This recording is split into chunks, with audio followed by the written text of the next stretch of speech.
ETV ప్రేక్షకుల నమస్కారం. శుభమస్తు కార్యక్రమంలో ఈరోజు గ్రహఫలం అంశానికి స్వాగతం. ఈనాటి గ్రహఫలం అంశంలో ఈనాటి గ్రహాల స్థితిగతులు, ఆ స్థితిగతుల ఆధారంగా ద్వాదశ రాశుల వారికి కలిగే శుభాశుభ ఫలితాలు తెలుసుకుంటారు. మానవ సేవే మాధవ సేవగా భావిస్తూ మానవ సేవనే పరమార్థ దృష్టితో చూస్తూ ఏ మహానుభావులైన షిరిడి సాయిబాబా వారు ఉన్నారో వారి సంపూర్ణ అనుగ్రహాన్ని పొందడానికి ద్వాదశ రాశుల వారు ఏ విధమైన విధి విధానాల్ని పాటించాలో ఆ విశేషాల్ని తెలుసుకుంటారు. ముందుగా నేటి పంచాంగం. స్వస్తి శ్రీ శార్వనామ సంవత్సరం దక్షిణాయనం శరదృతువు నిజ ఆశ్వీజమాసం శుద్ధపక్షం. ఈరోజు గురువారం. గురువారానికి అధిపతి బృహస్పతి. ఎవరి దగ్గర చదువుకున్నారో ఆ గురువుల దగ్గరికి వెళ్ళి వారిని సన్మానించడం, యజ్ఞ యాగాదుల్ని చేయడం, అన్నిటికీ కూడా ఇది చక్కనైనటువంటి రోజు. దస్తావేజుల్ని రాసుకోవడం మాత్రం ఈరోజు సరికాదు. ఈరోజు తిథి త్రయోదశి. ఈనాటి నక్షత్రం ఉత్తరాభద్ర. ద్వాదశ రాశి వారి ఫలితాలని క్రమంగా పరిశీలించుద్దాం. ముందుగా మేషరాశి.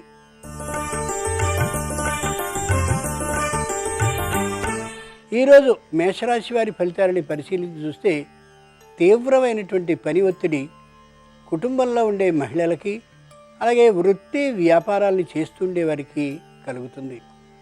ఉద్యోగంలో ఉండేటటువంటి వారికి విశ్రాంతి దొరికే అవకాశం ఉండకపోవచ్చు. పారిశ్రామిక రంగానికి చెందినటువంటి వారికి ప్రయాణాలను చేయవలసి ఉన్నప్పటికీ కూడా అది సాధ్యపడకపోవచ్చు నేటికి. కార్మిక రంగానికి చెందినటువంటి వారికి తాత్కాలికంగా నిరుత్సాహభావం గోచరించి చేయవలసిన ప్రయాణాలని, అనుకోవలసినటువంటి అగ్రిమెంట్లని కూడా ఈ రోజుకి రద్దు చేసుకునే అవకాశం గోచరిస్తోంది. ఈరోజు మేషరాశి వారి అదృష్ట సంఖ్య 5. ధరించవలసిన దుస్తుల రంగు తెలుపు. ఈరోజు మేషరాశి వారు షిరిడి సాయిబాబాని గంధజలంతో అభిషేకించినట్లయితే పెద్దలతో పరిచయాలు గట్టిపడతాయి.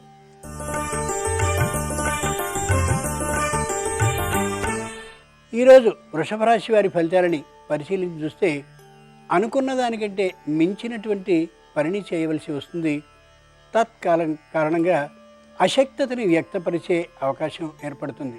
తప్పక నిర్ద్వంద్వంగా అశక్తతని వ్యక్తపరచండి, అనుమానం ఏమీ లేకుండా. ఉద్యోగస్తులకి ఆదాయం బాగా ఉంటుంది. వేతన ఆధిక్యం లభించే సూచన గోచరిస్తోంది. కార్మిక రంగానికి చెందినటువంటి వాళ్ళు ఆరోగ్య భద్రతా ప్రమాణాలని సంపూర్ణంగా పాటిస్తారు. సంతానం కానీ విద్యార్థి దశలో ఉన్నట్లయితే మంచి విద్యా ప్రమాణాలని కనిపింపజేస్తూ తల్లిదండ్రులకి ఆనందాన్ని కలుగజేస్తారు. వృత్తి వ్యాపారాలని చేసేటటువంటి వారికి ఆదాయం విశేషంగా ఉంటుంది. మరో వ్యాపారాన్ని కూడా ప్రారంభిద్దామనేటువంటి ఊహకి కూడా రావచ్చు.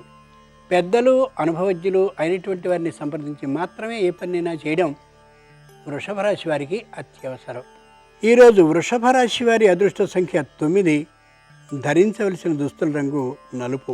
ఈరోజు వృషభ రాశి వారు షిరిడి సాయిబాబా వారిని పసుపు జలంతో అభిషేకించినట్లయితే అధికారులతో సత్సంబంధాలు ఏర్పడతాయి.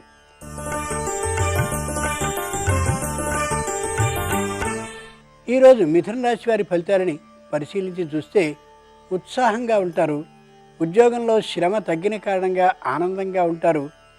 చక్కగా వినోద పర్యటన చేయాలనేటువంటి ఆలోచనకు వచ్చి కుటుంబ సభ్యులతో దూర ప్రాంతాలకి వెడతారు. ధైర్యంగా ధనాన్ని ఖర్చు పెట్టుకోవాలనేటువంటి ఇష్టంతో వెడతారు, ఖర్చు పెట్టుకుంటారు. వస్తు అలంకార ఆభరణ సామగ్రిని కూడా కొనుక్కునే అవకాశం కనిపిస్తోంది. అయితే లక్ష్య సిద్ధి కోసం ఇంకా ఎక్కువ శ్రమపడాలి అనే ఆలోచన విద్యార్థి దశలో ఉన్నటువంటి వారికి స్వయంగా ఏర్పడుతుంది. ఈరోజు మిథున రాశి వారి అదృష్ట సంఖ్య 3. ధరించవలసిన దుస్తుల రంగు ఆకుపచ్చన.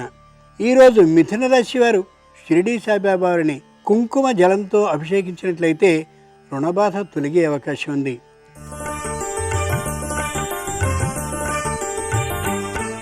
ఈరోజు కర్కాటక రాశి వారి ఫలితాలని పరిశీలించి చూస్తే అనుకోకుండా విశేషంగా ధనం అలా ఖర్చు అయ్యేటటువంటి అవకాశం కనిపిస్తోంది. అది సత్వ్యయం, మంచి పని కోసం అయ్యేటటువంటి ఖర్చే కాబట్టి ఆనందంగానే ఉంటారు. అయినా మానసికంగా భయంతో కూడా ఉంటారు. స్త్రీలకి వస్తు అలంకరణ ఆభరణ సామగ్రి కొనుక్కోవాలనే ఆలోచన ఉంటుంది. అది నేటికి సాధ్యపడకపోవచ్చు. ఉద్యోగస్తులకి చెప్పుకోదగ్గటువంటి కష్ట నిష్ఠురాలు ఏమాత్రమూ లేవు. పారిశ్రామిక రంగానికి చెందినటువంటి వారికి క్రింద పని చేసేటటువంటి వారితో చిన్న పొరపత్యాలు ఏర్పడే అవకాశం ఉంది కాబట్టి ఆచితూచి అనుకూలంగా మాట్లాడడం ఎంతైనా అవసరం. కార్మిక రంగానికి చెందినటువంటి వారు ఆరోగ్య భద్రతా ప్రమాణాలని పాటిస్తారు. ఏ విధమైన అసౌకర్యానికి అనారోగ్యానికి గురి కారు. ఈరోజు కర్కాటక రాశి వారి అదృష్ట సంఖ్య 6. ధరించవలసిన దుస్తుల రంగు పసుపు. ఈరోజు కర్కాటక రాశి వారు షిరిడీ సాయిబాబా వారిని నారికేళ జలంతో అభిషేకించినట్లయితే ఉద్యోగం లభించే అవకాశం ఉంది.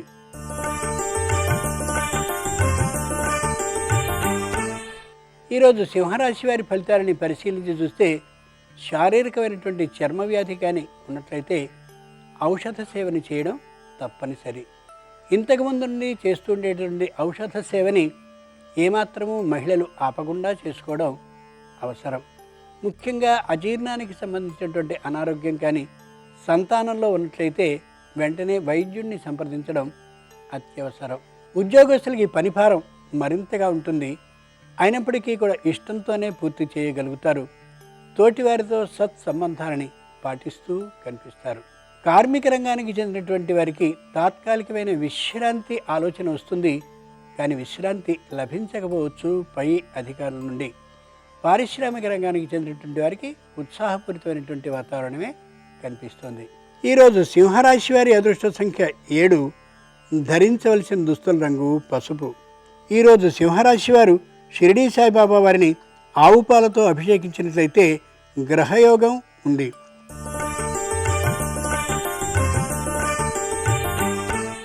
ఈరోజు కన్యారాశి వారి ఫలితాలని పరిశీలించి చూస్తే నూనె వ్యాపారం చేసేవారికి, వస్త్ర వ్యాపారం చేసేవారికి, అలాగే ముడి ధాన్యాలని, పప్పులని అమ్మేటటువంటి వ్యాపారస్తులకి మరింత లాభసాటిగా అనిపిస్తుంది.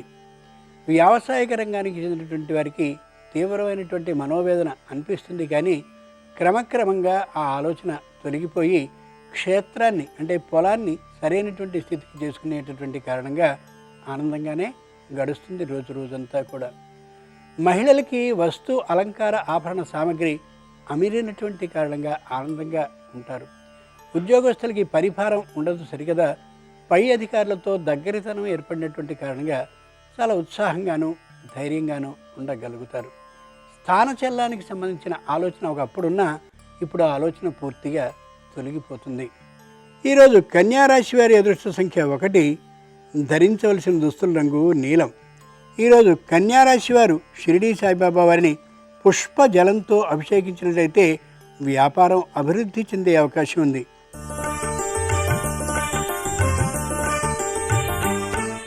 ఈరోజు తులారాశి వారి ఫలితాలని పరిశీలించి చూస్తే ఆర్థికంగా ఏ విధమైనటువంటి లోటు లేకుండా ఉంటారు. తీసుకున్నటువంటి రుణాన్ని వాయిదాల పద్ధతిలో ఎలా తీర్చాలో ఒక నిర్ణయానికి వస్తారు. రుణదాతకి తమకి మధ్య ఆ కారణంగా ఏ విధమైన ఇబ్బంది లేకుండా గడపగలుగుతారు. తల్లిదండ్రుల్లో ఒకరికి తాత్కాలికంగా అనారోగ్యం కలగచ్చు. అది విశేషమైనటువంటి అనారోగ్యం కాదు కాబట్టి ఔషధ సేవతో పూర్తిగా స్వస్థులయ్యే అవకాశం ఉంది. గట్టి పట్టుదలతో ఉండడం కంటే రాజీ మార్గాన్ని అవలంబించడం వల్ల సత్ఫలితాలు లభిస్తాయనే యథార్థాన్ని గ్రహించగలగాలి ఈ రాశివారు.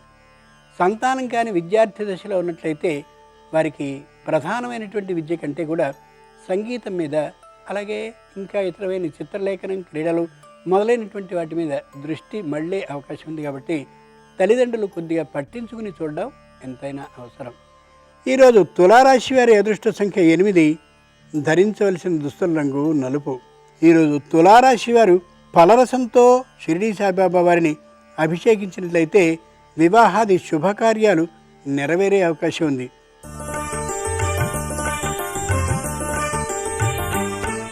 ఈరోజు వృశ్చిక రాశి వారి ఫలితాలని పరిశీలించి చూస్తే చాలా ధైర్యంగా ఉంటారు. ఏ విధమైనటువంటి కష్టము తనకి కలగదు అనేటటువంటి ఆలోచనతో కూడా ఉంటారు వ్యాపారస్తులు.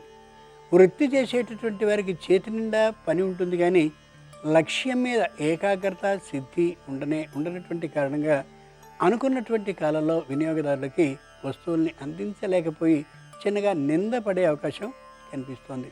స్త్రీలకి అనుకూలమైనటువంటి వాతావరణం ఉన్నప్పటికీ కూడా విపరీతమైనటువంటి ఇంటి బాధ్యత కారణంగా శారీరకంగా శ్రమ అనిపించవచ్చు.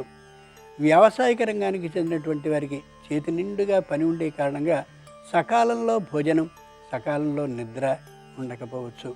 కార్మిక రంగానికి చెందినటువంటి వారికి చెప్పుకోదగ్గ కష్ట నిష్ఠురాలు ఏమాత్రం లేనే లేవు. న్యాయస్థానంలో తీర్పు ఏ విధంగా ఉంటుందోనే మానసికమైన ఆందోళన మాత్రం తాత్కాలికంగా అనిపిస్తూ ఉంటుంది. ఆ న్యాయస్థానంలో అభియోగాలు ఉన్నటువంటి వారికి మాత్రమే. ఈరోజు వృశ్చిక రాశి వారి అదృష్ట సంఖ్య 4, ధరించవలసిన దుస్తుల రంగు నీలం. ఈరోజు వృశ్చిక రాశి వారు షిరిడీ సాయిబాబా వారిని విభూతి జలంతో అభిషేకించినట్లయితే సంఘంలో చక్కని గుర్తింపు ఏర్పడుతుంది.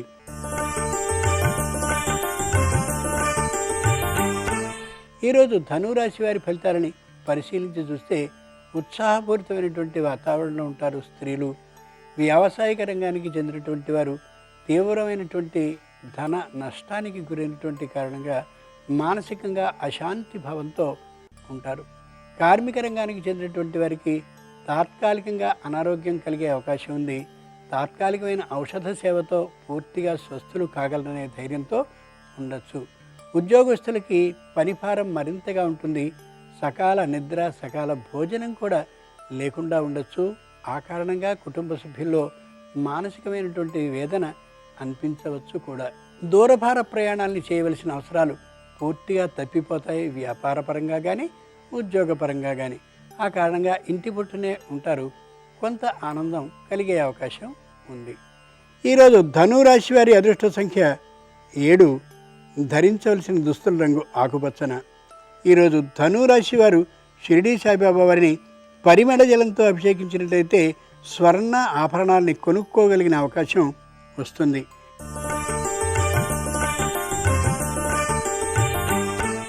ఈరోజు మకర రాశి వారి ఫలితాలని పరిశీలించి చూస్తే మహిళలు తాత్కాలికమైనటువంటి నిరాశాభావంతో గోచరిస్తారు. స్పష్టంగా వారికి యథార్థాన్ని తెలియచెప్పినట్లయితే, వ్యాపార అభివృద్ధి, వ్యాపార నష్టం గురించి వివరించినట్లయితే వారు ఏ విధమైనటువంటి దిగులుని పొందకుండా ఉండగలుగుతారు. ఓదార్పు అవసరం. మహిళలకి ఉత్సాహపూరితమైనటువంటి వాతావరణం రావాలి అన్నట్లయితే తీర్థయాత్రలకో లేక వినోద విహారయాత్రలకో తీసుకువెళ్ళడం ఈ వారంలో అత్యవసరం. ముఖ్యంగా పారిశ్రామిక రంగానికి చెందినటువంటి వారికి పరిశ్రమలో కొన్ని యంత్రాలకి సంబంధించిన మరమ్మతులు వచ్చే కారణంగా ఆర్థికమైనటువంటి లోటు కనిపించవచ్చు. కార్మిక రంగానికి చెందినటువంటి వారికి వస్తు ద్రవ్యాలు కొన్ని కనిపించినటువంటి కారణంగా తాత్కాలికంగా పనికి వెళ్ళలేకపోవడం కానీ, వెళ్ళినప్పటికీ కూడా పనిని సక్రమంగా చేయలేకపోవడం కానీ జరగవచ్చు. ఆలోచించుకుని జాగ్రత్తగా వస్తువుల్ని కొనుక్కోవడమో లేక తిరిగి వాటి కోసం ప్రయత్నాన్ని చేయడం చాలా మంచిది. ఈ మిగిలినటువంటి రంగాల వారికి చెప్పుకోదగ్గ కష్ట నిష్ఠురాలు ఏమాత్రం లేనే లేవు. ఈరోజు మకర రాశి వారి అదృష్ట సంఖ్య 7, ధరించవలసిన దుస్తుల రంగు నలుపు. ఈరోజు మకర రాశి వారు షిరిడీ సాయిబాబా వారిని తేనెతో అభిషేకించినట్లయితే భూ లాభం కలుగుతుంది.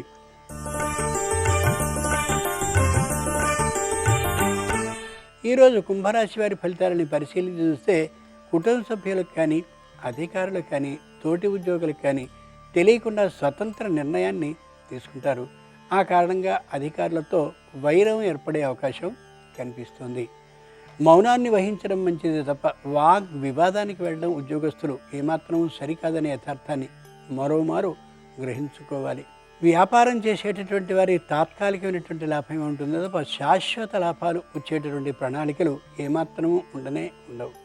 కార్మిక రంగానికి చెందినటువంటి వాళ్ళు ధైర్య సాహసాలతో అన్ని పనుల్ని చేపడతారు. సకాలంలో పనుల్ని ముగించుకోగలుగుతారు. వ్యావసాయిక రంగానికి చెందినటువంటి వారికి ఆర్థికమైనటువంటి రాబడి అంతంత మాత్రంగానే ఉంటుంది. అదే సందర్భంలో కుటుంబంలో ఎవరికో వివాహాది శుభకార్యాలు ఏర్పడేటటువంటి కారణంగా రుణాన్ని కూడా చేయవలసిన అవసరం రావచ్చు. సత్ వ్యయమే కాబట్టి రుణాన్ని చేసి శుభకార్యాన్ని నిర్వహించుకోవడం ఎంతైనా అవసరం, తప్పనిసరి. ఈరోజు కుంభరాశి వారి అదృష్ట సంఖ్య 1, ధరించవలసిన దుస్తుల రంగు నలుపు. ఈరోజు కుంభరాశి వారు షిరిడీ సాయిబాబా వారిని చందన జలంతో అభిషేకించినట్లయితే ఉన్నత విద్యా అవకాశం కలుగుతుంది.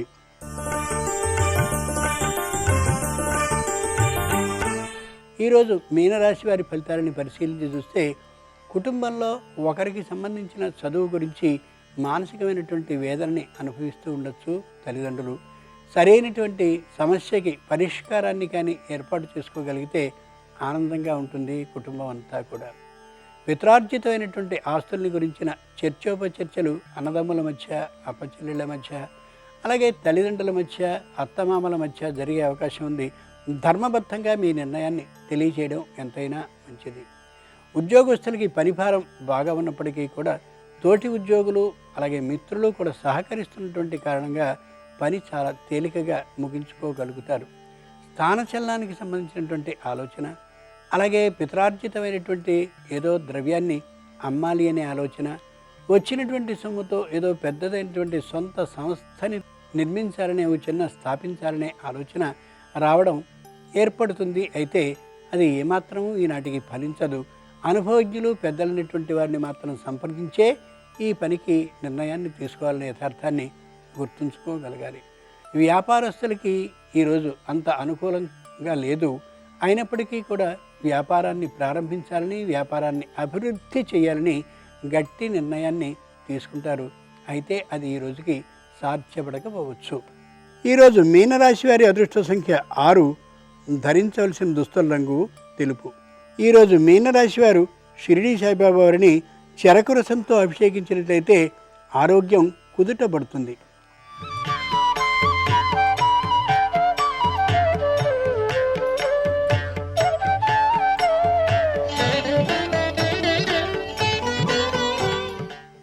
శుభమస్తు కార్యక్రమంలో గృహబల అంశానికి స్వాగతం. వాస్తుశాస్త్రరీత్యా ఒక ఇంటిలోనికి ప్రవేశించి ఆ ఇంటిలో నివసిస్తున్నటువంటి వాళ్ళు తరచూ గనక అనారోగ్యానికి గురైనా లేక నిరుత్సాహంతో జీవితాన్ని గడుపుతున్నా ఆ ఇంట్లో వాస్తు దోషం ఉన్నట్టే లెక్క.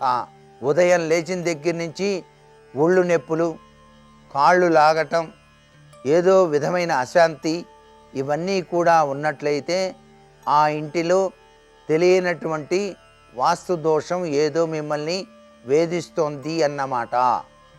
ఈ దోష తత్వాన్నించి మీరు బయటపడటానికి ఏం చెయ్యాలి అంటే తప్పనిసరిగా గురువారం నాడు నీటిలో దొడ్డుప్పు వేసి ఇల్లంతా కూడా తుడవండి. తరచూ ప్రతి ఆదివారం కూడాను ఇంట్లో గుగ్గిలం పొగ లేక సాంబ్రాణి పొగ ప్రతి గదిలోనూ చూపించటం మర్చిపోకండి. ఇంకా అనారోగ్యంతో మీరు బాధపడుతుంటే అనారోగ్యంతో బాధపడేటువంటి వ్యక్తి చుట్టూతా గోమతి చక్రాన్ని 21 సార్లు తిప్పి నేలలో పాతి పెట్టండి ఇంటి ప్రాంగణంలో. ఇలా కనుక చేసినట్లయితే అనారోగ్య లక్షణాల నుంచి బయటపడటానికి ఆస్కారం ఉంటుంది. ఇంకా దోషం ఉండి వాస్తుశాస్త్రరీత్యా ఇంకా పీడిస్తూ ఉన్నట్లయితే సర్వవాస్తు దోష నివారణ యంత్రము అని చెప్పేసి ఉంటుంది.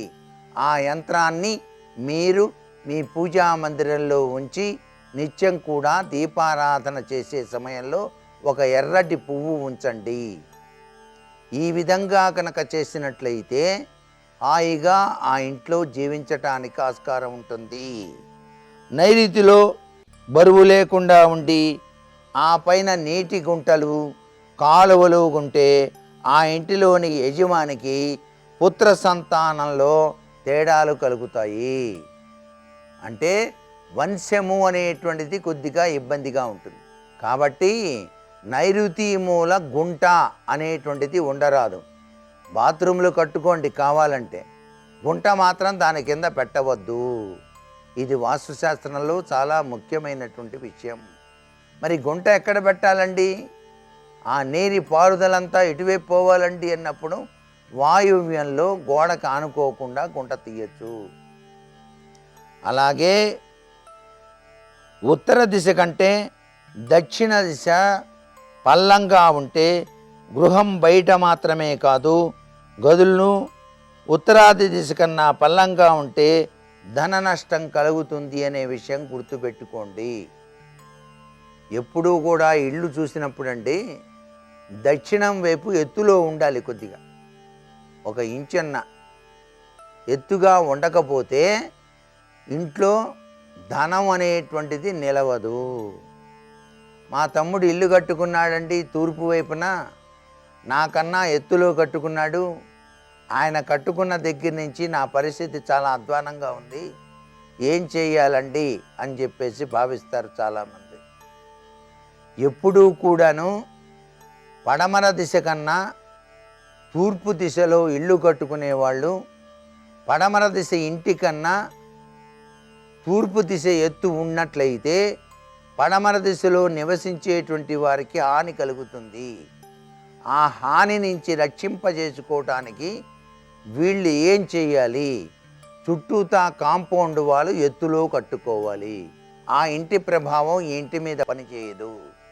అంతేకాకుండా వాస్తు దోష నివారణ యంత్రాన్ని కూడా ఈ యొక్క ఉండేటువంటి వాళ్ళు ఆ ఇంట్లో ఉంచుకోవటం సర్వవిధ శ్రేయోదాయకము. అంతేకాకుండా కొంతమందికి కొన్ని అలవాట్లు ఉంటాయి.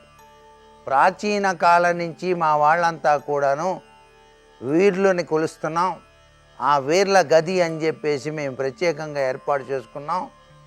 ఆ వేర్ల గదిలో వీరులు ఉంటారు మా సంప్రదాయ ప్రకారంగా. ఈ మధ్యకాలంలో వాటన్నిటినీ తీసివేశారు కొన్ని సమస్యల వలన. ఆ యొక్క సమస్య మమ్మల్ని పీడిస్తుంది, ఏం చేయాలండి అని చెప్పేసి కూడా భావిస్తూ ఉంటారు. సనాతనంగా వస్తున్నటువంటి సాంప్రదాయబద్ధమైనటువంటి ఆ యొక్క ఆచారాన్ని మధ్యలో విడనాడకూడదు. సాంప్రదాయబద్ధంగా వస్తున్నటువంటి పూజాది కార్యక్రమాల్ని ఆ ఇంటి పెద్ద నిర్వహించవలసిందే. ఎన్ని తగాదాలు వచ్చినా అన్నదమ్ముల మధ్య వాటిని సరిచేసుకొని చక్కగా కనుక నిర్వహించుకున్నట్లయితే వంశము ఉద్ధరించబడుతుంది అంటోంది శాస్త్రం. మాకు తద్దినాలు పెట్టి అలవాట్లేదండి అని చెప్పేసి తద్దినాలు మానేస్తే ఏమవుతుందండి? వంశంలో తేడాలు వస్తాయి, పితృదేవతల ఆశీస్సులు తగ్గిపోతాయి, అంతే కదా. అందుకనే తప్పనిసరిగా మన సాంప్రదాయబద్ధమైనటువంటి విధి విధానాల్ని వాస్తుశాస్త్రరీత్యా కూడా పాటిస్తూ ఉన్నాం నేటికి కూడా. కార్తీక మాసం వచ్చిందంటే చాలండి, మేము తప్పనిసరిగా ప్రతినిత్యం అభిషేకాలు చేస్తాం, అలాగే ఉపవాసాలు ఉంటాం. మేము చాలా ఏళ్లబట్టి నిర్వహిస్తున్నాం. ఈ ఏడాది మరి చేయగలమో లేదో అనుమానంగా ఉంది, పరిస్థితులు బాగా లేవు కదా అని చెప్పేసి ఏదో వంకతో వాటిని నిర్వహించకుండా ఉంటే ఎవరికి నష్టం అండి? మీకే నష్టం. అందుచేత ఎన్ని సమస్యలు వచ్చినా, ఎన్ని బాధలు పడ్డా దైవ చింతనకి సంబంధించినంత మేరకు తప్పనిసరిగా ఆ కార్యక్రమాలు నిర్వహించవలసిందే. సర్వేశ్వరుని రక్ష ఎప్పుడూ కూడా ఉండి తీరుతుంది సుమా. ఇంత గొప్ప విశ్లేషణ ఉంది వాస్తుశాస్త్రంలో. గృహానికి బలం కదండి దైవ పూజలు అనేటువంటివి.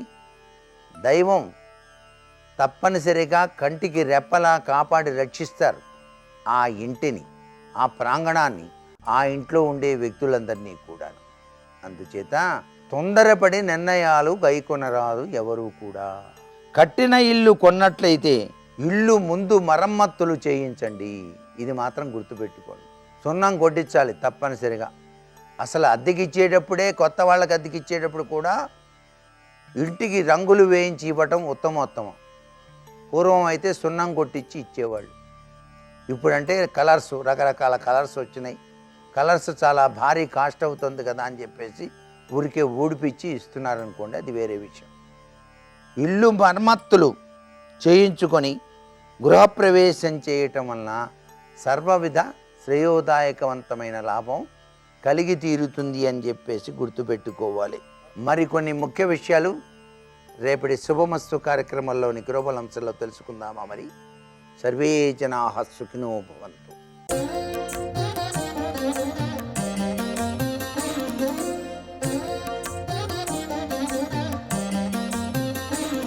శుభోదయం. శుభమస్తు కార్యక్రమంలో సంకల్ప సిద్ధి అనే అంశానికి స్వాగతం. సనాతన ధర్మంలో ఒక శ్లోకపు పాదం అనేకులు ఉట్టంకిస్తూ ఉంటారు. సుఖస్యానంతరం దుఃఖం దుఃఖస్యానంతరం సుఖం పర్యాయేణోపసర్వంతే నరం నేమి వరా ఇవా. భారతములో వనపర్వంలో ఉన్న శ్లోకం ఇది. మానవ సంకల్పాలన్నీ విజయం కోసమే ఉండాలి. అయితే నిత్య జీవితంలో ఒక్కొక్కసారి ఇబ్బందులు ఎదుర్కోవలసి ఉంటుంది. సుఖం అనంతరం దుఃఖం, దుఃఖం అనంతరం సుఖం, ఇలా చక్రంలాగా తిరుగుతూనే ఉంటాయి. ఉదయం ఆ పిందవ రాత్రి, రాత్రికాలం ఆ పిదప మళ్ళీ తెల్లవారుతుంది, ఉదయం పగటి కాలం వెలుతురు సూర్యుడు, ఇలా ఒక చక్రంలాగా కాలభ్రమణం నిరంతరం కొనసాగిపోతూనే ఉంటుంది. పండుగ, పండుగ తర్వాత పండుగ, దసరా విజయదశమి ఉత్సవం, ఆ పిదప దీపావళికై మనం ఎదురు చూపులు చూడడం. ఆశాబంధ కుసుమ అన్న ఆ పదాన్ని జ్ఞాపకం తెచ్చుకుంటే ఆ పదం, ఆ పద ప్రయోగం కాళిదాస మహాకవి స్త్రీల కోసమే కాదు సుమ, మనందరి కోసం కూడా సృష్టించాడేమో అన్నట్టుగా యక్షుడు ఆ మేఘదూత కావ్యంలో మనకు తెలియజేస్తాడు. ఆశాబంధ కుసుమ సదృశే ప్రాయుషోహ్యం గణానాం. మన సంకల్పాలన్నీ కూడా ఆశావహంగా ఉండాలి. ఈవేళ కాకపోతే రేపు విజయం మనదే.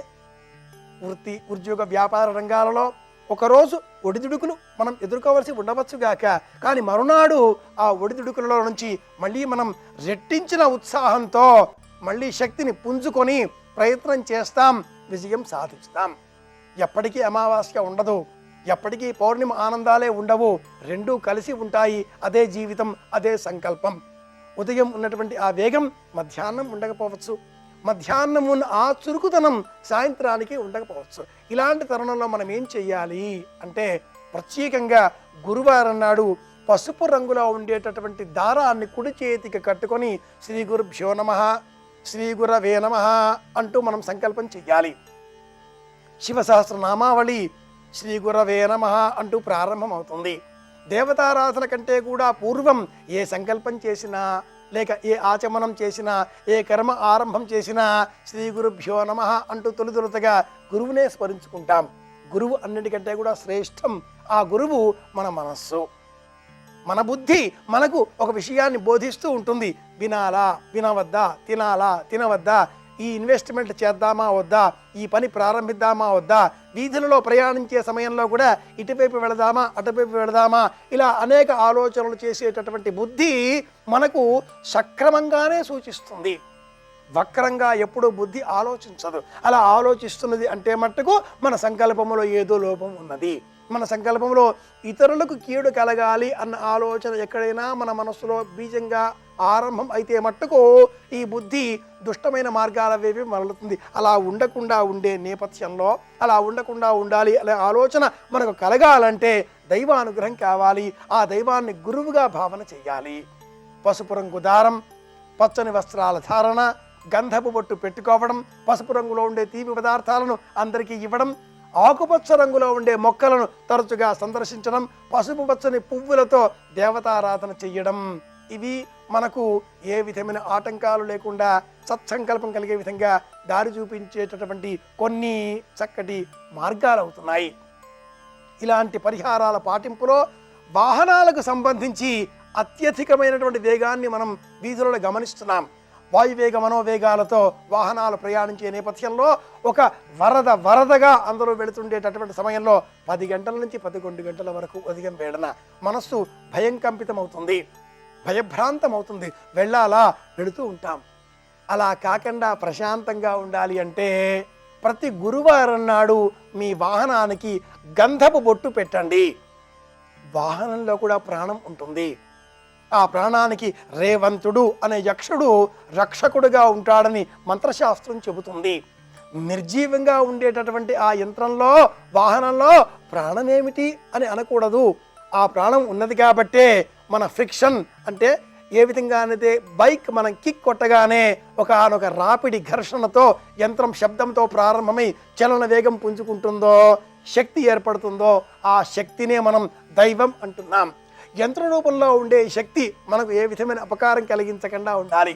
ప్రయాణాలలో ఏ విధమైన ఆటంకాలు రాకుండా ఉండాలి. మనపూర్వకంగా ప్రశాంతంగా ఒబ్బిడిగా ఇతరుల వరకు కూడా ఆటంకం కలిగించకుండా ప్రయాణించాలి అంటే ఆ వాహనానికి గంధం బొట్టు పెట్టాలి. ఇలా బొట్టు పెట్టడంతో పాటుగా కాస్త పెందరాళే బయలుదేరాలి. కార్యాలయానికి 10 గంటలకు మనం చేరుకోవాల్సి ఉండాలి అనుకుంటే 9 గంటలకు ప్రయాణం ప్రారంభించడం మంచిది. అలా మనం కార్యాలయంలో చేరుకునే పని కానీ లేక వృత్తి వ్యాపార ఉద్యోగ రంగాలలో ఏ ఏ వేళలకు నిర్ణీత సమయాలలో ఆయా ప్రాంతాలకు వెళ్ళవలసి ఉంటుందో వాటన్నింటికీ కూడా కాస్త ముందుగానే ప్రణాళిక సిద్ధం చేసుకోవడం, ప్రశాంతమైన మనసుతో పని ప్రారంభించడం. ఎక్కడ ప్రశాంతత ఉంటుందో అక్కడ విజయం ఉంటుంది, ఎక్కడ ఉద్వేగం ఉంటుందో అక్కడ పరాజయ ప్రమాదం ఎప్పుడూ పొడసూపుతూనే ఉంటుంది. ఒక్కొక్కసారి ఉద్వేగభరితమైన మనసు ఉంటేనే విజయం పొందగలుగుతాం, అది వేరే విషయం కావచ్చుగాక. కానీ అధిక భాగం ప్రశాంతమైన మనస్సు మనలో ఉంటేనే విజయాన్ని సంపూర్ణంగా మనం సాధించుకోగలుగుతాం.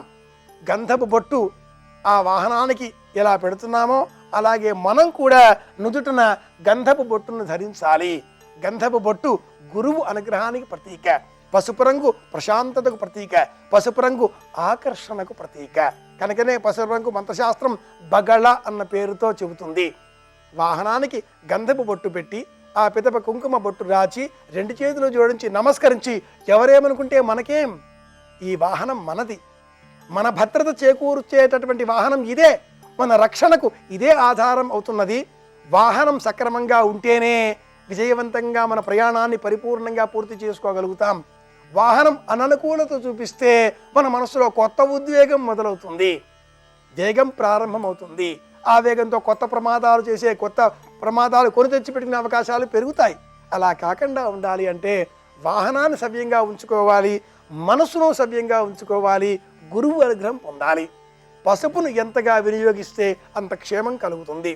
ఇంటిలో కూడా స్త్రీలు ఈరోజు ఉదయమే కాలికి పసుపు రాచుకొని 2 అరచేతులకు కూడా పసుపు రాచుకొని నుదుట బొట్టు పెట్టుకొని వంట చేసే కార్యక్రమం ఉపక్రమించిన లేక కార్యాలకు వెళ్ళే నిమిత్తమే వారు బయలుదేరిన పసుపు రాచుకున్న సౌభాగ్య కారణంగా ప్రశాంతతను అనుభవించగలుగుతారు, ప్రశాంత స్థితిని పొందగలుగుతారు. మానసిక ప్రశాంతత ఉన్న కారణం చేత చేపట్టిన ప్రతి పనిలో కూడా స్త్రీలు ముఖ్యంగా విజయం సాధించగలుగుతారు. పురుషులకు బొట్టు ఎంత అవసరమో స్త్రీలకు పాదాలకు అరచేతులకు పసుపు తాకిడి అంత అవసరం అంటుంది సనాతన విజ్ఞాన శాస్త్రం, పరిహార విజ్ఞాన శాస్త్రం. ఆలోచన చేస్తే అంతా కూడా గురువు అనుగ్రహం పొందడంలో ఉంటుంది. మన సంకల్పాలన్నీ కూడా సిద్ధింపజేసుకోవాలి అంటే గురువు అనుగ్రహం తప్పనిసరి. ఇలా చెప్పేటటువంటి జ్ఞానముద్ర గురువు దగ్గర చూడవచ్చు. మన మనసులో కూడా ఉన్నటువంటి గురువు అంతర్ముఖీనత్వం పొందిన ఆ గురు స్వరూపం మనకు లోన కూర్చొనే నిరంతరం కూడా ప్రశాంతంగా ఉండండి, స్థిరంగా ఉండండి, స్థిమితంగా ఉండండి, ప్రశాంత స్థితితో ఆలోచించండి అంటూ హెచ్చరికలు జారీ చేస్తూనే ఉంటుంది. మనస్సు అనబడే గురువు చెప్పిన ప్రకారంగా మనం ప్రయాణిస్తే విజయం మనదే. ఇవి ఈనాటి విశేషాంశాలు. మరిన్ని విషయాలతో మళ్ళీ రేపు కలుసుకుందాం. అందరి క్షేమాన్ని కోరదాం అని విన్నవిస్తూ శుభమస్తు.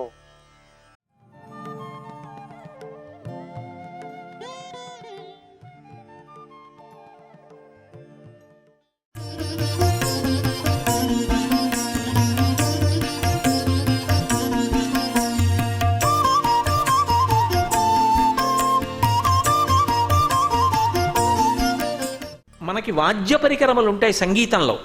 అందులో తంత్రీ వాద్యములు అని ఉంటాయి. అంటే తీగ పట్టుకుని పెనగితే మోగుతాయి, వీణ, వైలిన్ ఇటువంటివి. రంధ్రీవాద్యములను ఉంటాయి, వేణువు మొదలైనవి, కన్నాలలోంచి గాలి పైకొచ్చి మోగుతాయి. చర్మవాద్యములుంటాయి, మృదంగం మొదలైనవి. ఇవి ఏవి కూడా మనిషి మనసులో భయం కలిగే శబ్దములను ఉత్పన్నం చెయ్యవు. మిరుపులు, పిడుగులు, ఉరుములు శబ్దాలు అందులోంచి రావు. ఇవి భగవంతుడి దగ్గర రాజోపచారంలో వాడతారు సంగీత పరికరాలని. ఎందుకని అంటే అవి మనసుకి ప్రశాంతతనిస్తాయి. ప్రశాంతత కలిగితే ఉత్తమమైన ఆలోచన వస్తుంది. శాంతము లేక సౌఖ్యము లేదు సారసదళ నయన అంటాడు త్యాగరాజస్వామి. ప్రశాంతతనిస్తాయి కళలు. ఒక నృత్యం ఉందనుకోండి, కస్తూరీ తిలకం లలాట పలకే వక్షస్థలే కౌస్తుభం నాసాగ్రే నవమౌక్తికం అని నర్తకీమణి నర్తిస్తోందనుకోండి, నాకు నర్తకి కనపడదు. ఆమె నర్తిస్తున్నప్పుడు ఇలా చూపిస్తే కృష్ణుడి యొక్క పాలభాగం మీద పెట్టుకున్న కస్తూరి తిలకం కనపడుతుంది, వక్షస్థలంలో కౌస్తుభం కనబడుతుంది, ముక్కు చివర ముత్యం కనబడుతుంది. నర్తకి స్థానంలో కృష్ణుడు కనబడతాడు. దాని చేత ఉన్నతి కలుగుతుంది. ఒక మంచి సంగీతం విన్నారనుకోండి, అందులో ఉన్నటువంటి మంచి భావమును చూసి మనసు ప్రసన్నత్వాన్ని పొందుతుంది. ఓ మంచి వాంగ్మయం చదువుకున్నారనుకోండి, ఓ నేను ఇలా బతకాలి, 10 మంది కోసం, సమాజం కోసం బతకాలి, స్వార్థంతో బ్రతకకూడదు. ఉత్తమమైన భావజాలమునకు సంస్కృతి అని పేరు. అందుకే ఒక దేశం గొప్పతనాన్ని దేని చేత నిర్ణయిస్తారంటే ఆ దేశ సంస్కృతి చేత నిర్ణయిస్తారు. ఈ దేశ సంస్కృతికి ఉన్న గొప్పతనం ఏమిటంటే ఇతరుల సంస్కృతిలో వేలు పెట్టదు, తన సంస్కృతిని కాపాడుకుంటుంది. అందుకే మీరు రాముణ్ణి చూడండి, గుహుడితో కలిసి ఉంటాడు, ఆటవిక సంస్కృతిని పాడు చేయడు. రాక్షసులతో కలిసి ఉంటాడు విభీషణుడు స్నేహితుడు, రాక్షస సంస్కృతిని పాడు చేయడు. వానరులతో కలిసి ఉంటాడు సుగ్రీవుడితో, వానర సంస్కృతిని పాడు చేయడు. ఈ సంస్కృతి దేని వలన ప్రకటనమవుతుందంటే కళల ద్వారా ప్రకటనమవుతుంది. ఆ దేశంలో సంగీతం అలా ఉంటుంది, ఆ దేశంలో నృత్యం అలా ఉంటుంది, ఆ దేశంలో వాంగ్మయం అలా ఉంటుంది. ఆ దేశంలో వ్రాసిన పుస్తకం 1000 సంవత్సరాలైనా పారాయణలు చేస్తారు. ఒక భగవద్గీత ప్రస్థానత్రయంలో ఒకటి, ఒక రామాయణం కాలంతో సంబంధం లేదు, భారతం సంబంధం లేదు, భాగవతం కాలంతో సంబంధం లేదు. కాలంతో సంబంధం లేకుండా ఎప్పటికీ మానవాళిని ఉద్ధరించి ఉత్తమ భావజాలమును కల్పిస్తుంది. అది కళా సంస్కృతి. కళ అంటే పెంచునది, పెరుగునది అని అర్థం. ఆ పూర్ణచంద్ర బింబంలో ఆ చంద్రమండలం యొక్క మధ్యలో అమ్మవారు ఉంటుంది. అందుకని చంద్రుడి యొక్క కాంతిక గొప్పతనం. ఆ చంద్రబింబ దర్శనంలో ఈ శ్లోకం చదువుతూ అమ్మవారి యొక్క కాంతిని మీరు చూడగలిగారనుకోండి, రాకాచంద్ర సమాన కాంతి వదన అంటూ నేను చంద్రబింబం వంక చూశాననుకోండి, మనసుని ప్రక్షాళనం చేస్తుంది, చేసి ఉత్తమ భావజాలమును నింపుతుంది. మంచి భావనలను ఇచ్చి ఆ భావన చేత మళ్ళీ ఆమెయే అనుగ్రహంగా మనకి ప్రచోదనం చేస్తుంది. అందుకే భావనామాత్ర సంతుష్టాయై నమః లలితా అష్టోత్తరంలో ఆవిడ నిజానికి క్రతువు చేత సంతోషించదు. అందుకే సాత్విక పూజ అంటారు వసంత నవరాత్రుల్లో. ఇప్పుడు మీరు వింటున్నారనుకోండి, మీకు మనసులలో మంచి భావనలు కలుగుతాయి, చెప్పేటప్పుడు నాకు కలుగుతాయి, దాని చేత తృప్తి పొందుతుంది.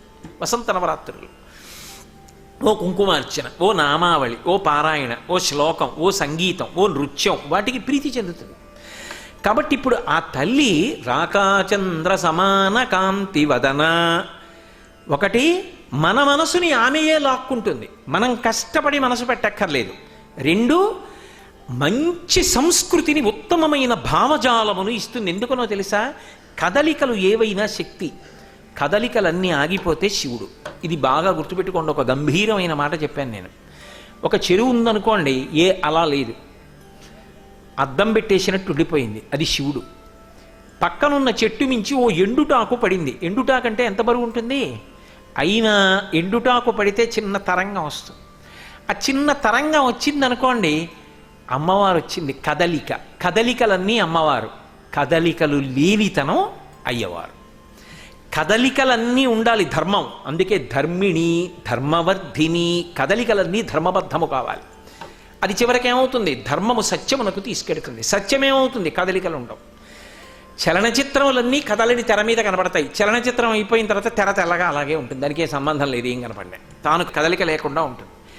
సత్యం శివం సుందరం, అది ఆత్మ అలాగే ఉంటుంది. ఆ సత్యము అందడానికి ధర్మము వైపుకి ప్రయాణం చేయిస్తుంది.